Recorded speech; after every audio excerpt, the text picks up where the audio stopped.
Di Ramadan, anak buah kapal yang dituntut pidana mati karena diduga menyelundupkan 2 ton sabu, meminta Presiden Prabowo Subianto membantu pembebasan Fandi. Orang tua menyebut Fandi dijebak dan tidak tahu menahu soal adanya sabu dalam kapal karena baru 3 hari bekerja di kapal itu. Keluarga Fandi Ramadan bersama pengacara Hotman Paris Hutapea menggelar konferensi pers di Jakarta Utara terkait kasus penyeludupan narkotika yang menjerat Fandi. Keluarga mempertanyakan tuntutan hukuman mati kepada Fandi dari Pengadilan Negeri Batam Kepulauan Riau. Keluarga mengklaim Fandi baru bekerja 3 hari di kapal tanker Sea Dragon dan tidak tahu kapal itu ternyata membawa sabu seberat 2 ton. Dia dijebak itu Pak Presiden. Sekali lagi lah Bapak Presiden, mohon kepada Pak Presiden, tolong bebaskan anak saya. Dialah satu-satu tulang punggung kami, tulang punggung keluarga untuk cari makan kami. Dialah yang membantu saya, Bapak Presiden. Dan dia masih ada adik-adik untuk disekolahkannya. Oke, jadi itulah tangisan dari Bapak dan Ibu ini. Semua bermula dari sini, saudara. Seorang anak buah kapal tanker Sea Dragon, Fandi Ramadan, dituntut hukuman mati terkait kasus penyelundupan narkoba jenis sabu seberat 2 ton. Dalam pembelaannya, Fandi mengaku tidak mengetahui kapal itu atau kapal tempat ia bekerja menyelundupkan narkoba.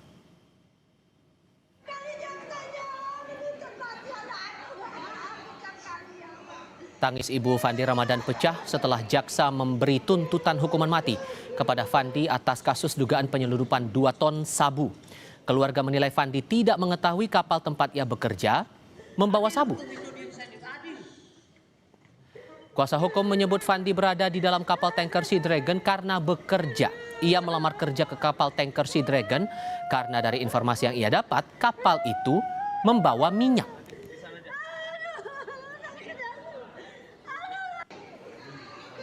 Kalau kita ngambil kesimpulan, kalau untuk Fandi ini ya, beliau ini terjebak, direkrut, bukan dia melamar kerja di perusahaan asing itu, diterima, kemudian dokumennya diserahkannya sama kapten. Kapten yang mengurus segala sesuatunya. Tentang itu barang bukti itu, waktu di kapal, dia kan sudah ada kecurigaan sama kapten itu ya. Apa ini Cap? Itu dibilang emas dan uang itu. Sempat dia curiga juga, sempat dia bertanya juga supaya itu dibuka, tapi tidak kasih. Cuman dia mau melawan di tengah laut, tak mungkin. Kepala Pusat Penerangan Hukum Kejaksaan Agung Anang Supriyatna memastikan tuntutan hukuman mati kepada Fandi dan 5 ABK lainnya oleh jaksa dalam sidang di Pengadilan Negeri Batam sudah sesuai barang bukti yang menjadi fakta persidangan. Kapus Penkum menyebut Fandi Ramadan dan para terdakwa lain sudah mengetahui kapal tempat mereka bekerja membawa narkotika seberat 2 ton. Ia juga bilang terdakwa Fandi Ramadan dan ABK lainnya sudah menerima pembayaran.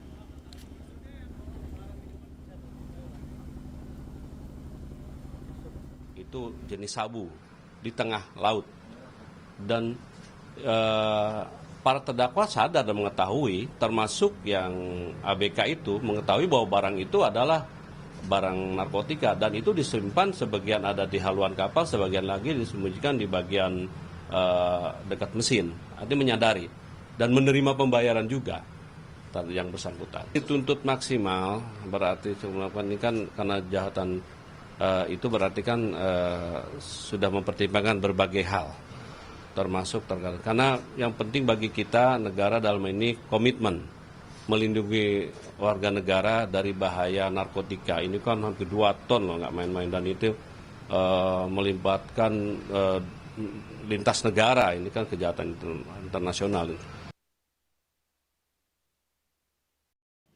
Kita coba ulas kasus ABK kapal yang dituntut hukuman mati karena kasus narkoba 2 ton ini bersama dengan para narasumber. Bergabung lewat sambungan dalam jaringan Ketua Komisi Kejaksaan Pujiono Suwadi dan Bakhtiar Batubara, pengacara salah seorang terdakwa yang dituntut hukuman mati dalam perkara ini. Selamat malam Bapak-bapak sekalian, dengan Tifal di sini. Selamat malam. Baik, terima kasih semua sudah bergabung bersama kami. Pak Bakhtiar, saya mulai dengan Anda dulu. Tadi sore saya sempat mendengarkan pernyataan dari Kapuspenkum Kejagung menjelaskan duduk perkara kasus ini dan disebutkan bahwa klien Anda ini dipandang mengetahui saat diajak bekerja sebagai ABK bahwa kapal itu akan mengangkut sabu, mengangkut narkotika dan sudah menerima pembayaran atas apa yang dilakukannya itu. Jadi apa keuntungan yang sudah didapatkan klien Anda dari kasus ini, Pak? Perlu kita luruskan ya, bahwa klien kami ini tidak mengetahui sama sekali bahwa kapal yang apa namanya, yang tempat dia bekerja ini, dia kan melamar kerja ya, diterima sesuai dengan kualifikasi pendidikannya. Waktu itu dia bertanya, Pak, ini kapal apa? Kan kapal kargo, bawa barang-barang. Kemudian ternyata oleh si kapten katanya tidak jadi kapal kargo ini karena ada masalah perbaikan atau apa. Tapi ada kita nanti di kapal tanker katanya mau minyak. Itu yang menjadi apa dasar kita. Memang dia tidak tahu kalau kapal ini mau barang-barang terlarang itu. Kemudian setelah berlayar itu di tengah laut memang benar ada kapal kecil yang merapat ke kapal mereka ini. Kemudian barang-barang yang ada di kapal yang merapat ini dipindahkan ke kapal mereka ini. Kalau klien kami ini, si Pandi ini kan bagian mesin. Dia kan di bawah di mesin.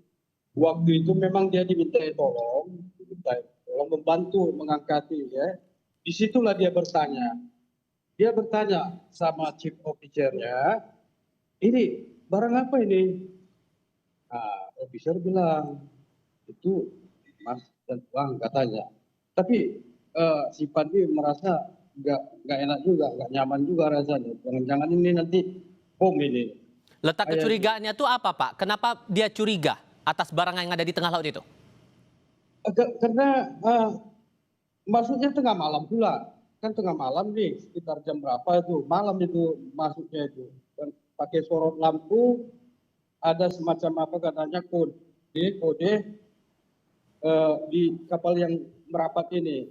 Ada kodenya lah. Jadi yang kapal si Pandi ini salah satu ABK-nya juga dia yang tahu kode itu.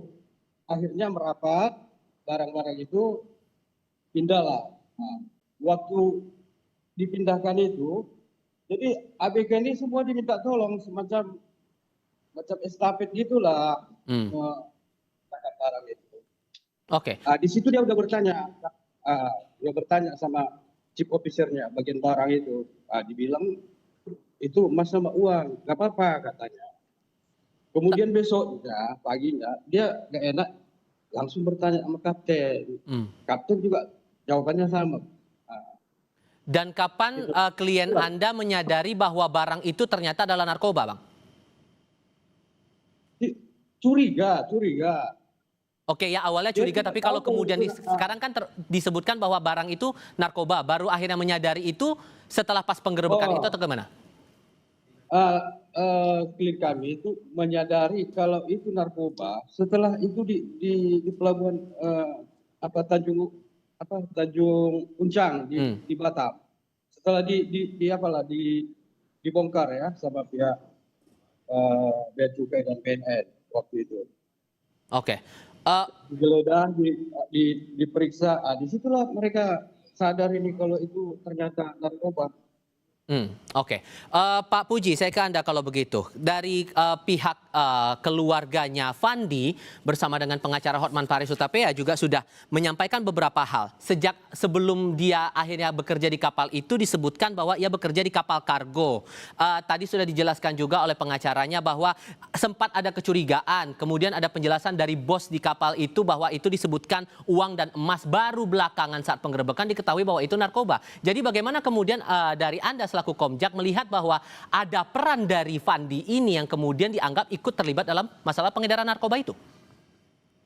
Ya, pertama begini, ada dua versi yang beredar baik di media maupun di persidangan ya.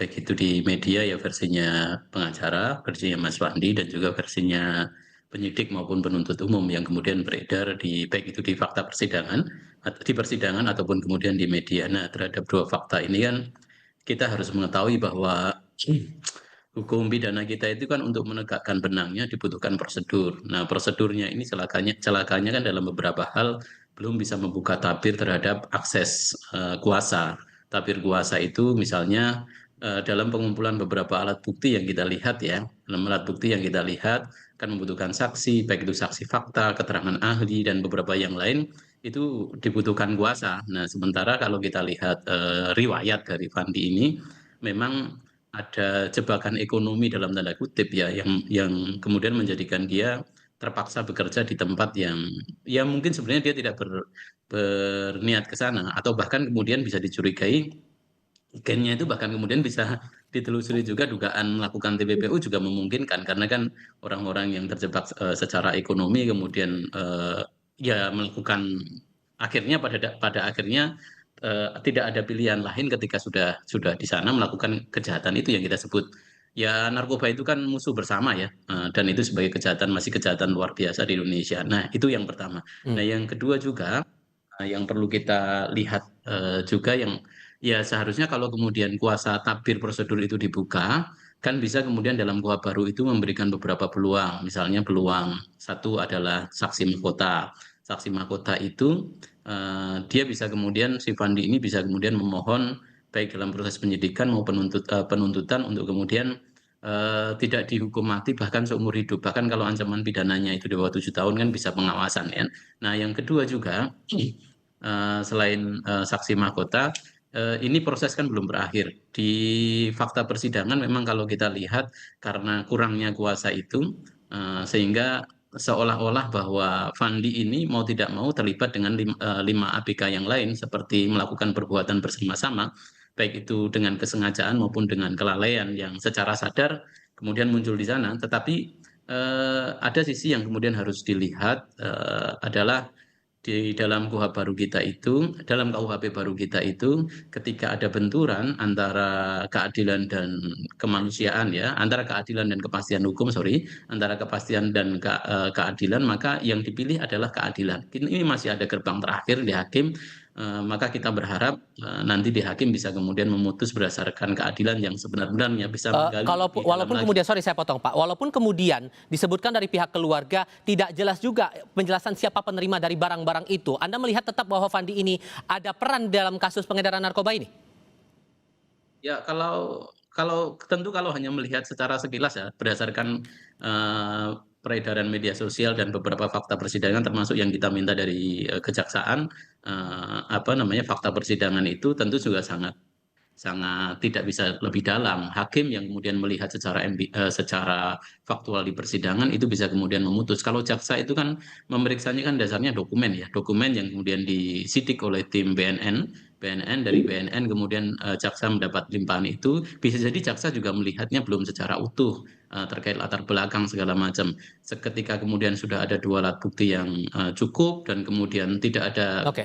alasan-alasan meringankan, misalnya ada ahli yang mengatakan bahwa dia di situ apa namanya, dia di situ karena dijebak segala macam karena ketidaktahuan dia dan segala macam itu yang kemudian bisa meringankan di fakta persidangan. Nah, prosedur inilah yang kemudian jadi batasan. Eh, Nah, kita Oke. paham itu.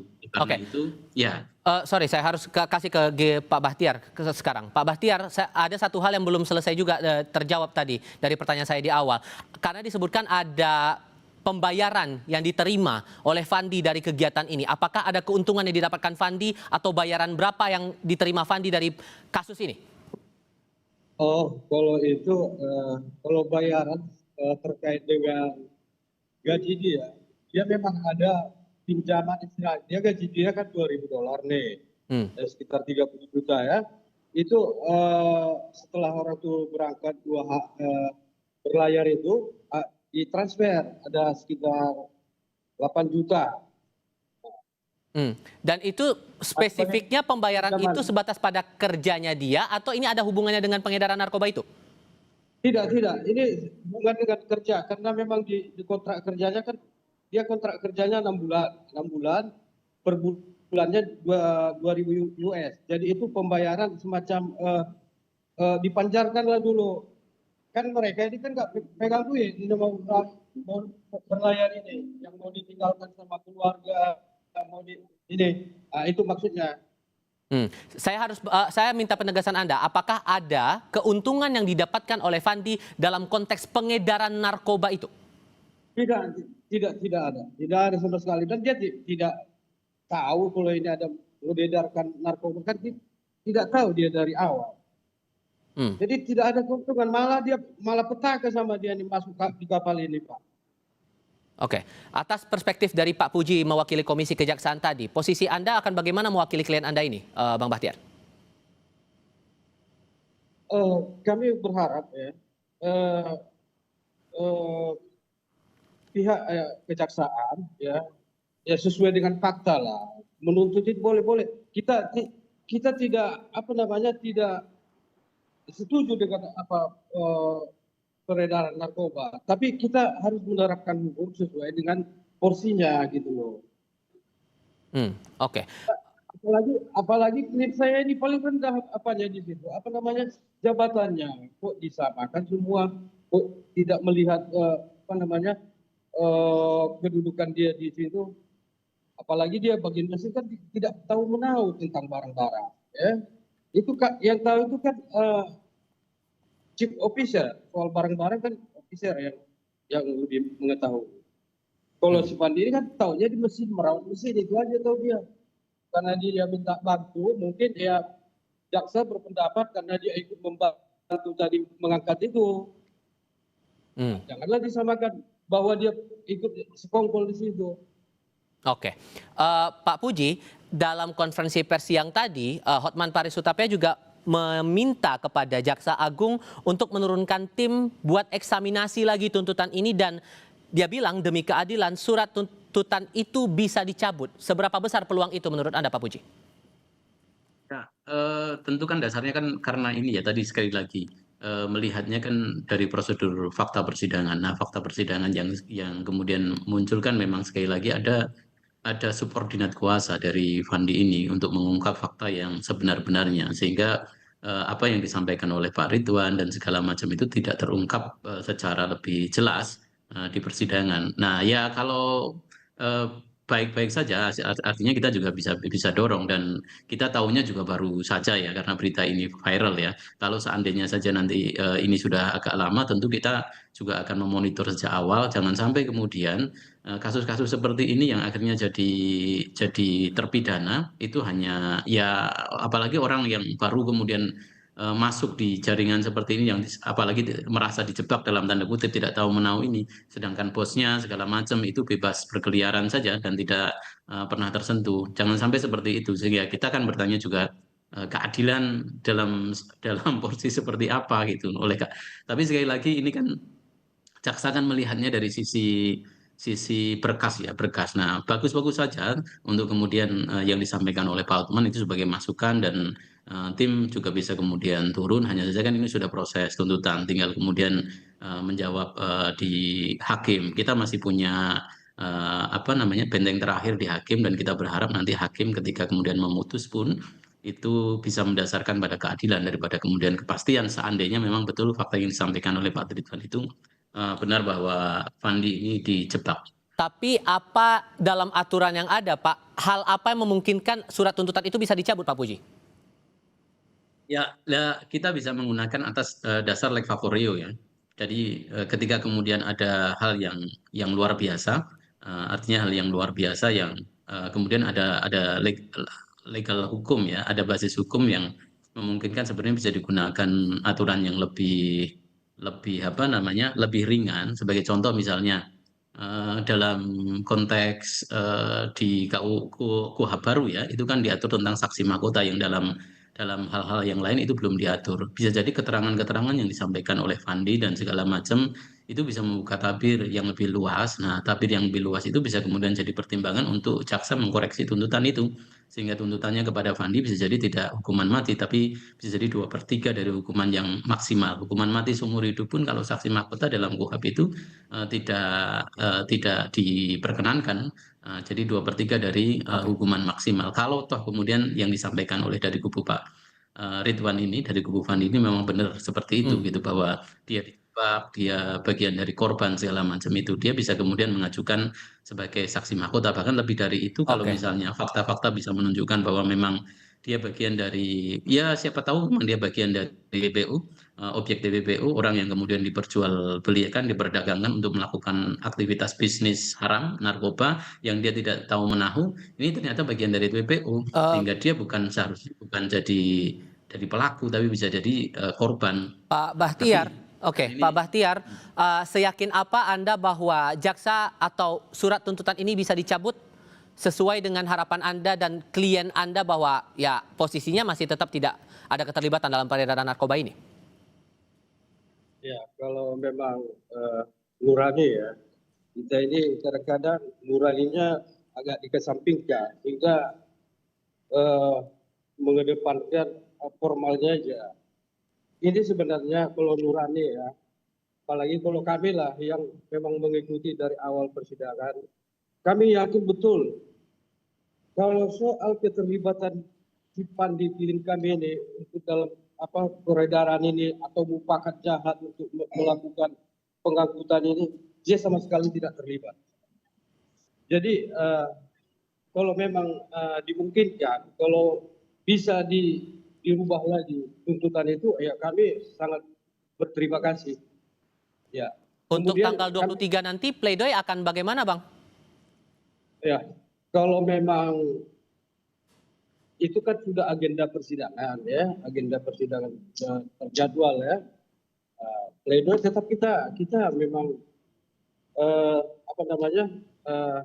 disampaikan, tapi sebelum kami menyampaikan pledoi, kami akan bermohon kepada majelis hakim kiranya masih diperkenankan sama kami untuk kemarin itu ada ahli yang belum bisa kami hadirkan karena hal tertentu lah. Kalau memang itu masih dimungkinkan dan dihadirkan dalam persidangan sebelum pledoi dibacakan atau ditunda pledoinya, kalau hadir perkenankan, kami akan coba menghadirkan agar supaya terang. Baik. Oke. Kita masih perlu melihat lagi saat pledoi akan dilangsungkan tanggal 23 Februari nanti. Pak Bahtiar, Pak Puji, terima kasih banyak sudah mau berdiskusi bersama kami kali ini. Sehat selalu semuanya. Selamat malam. ya. Malam. Berita mancanegara.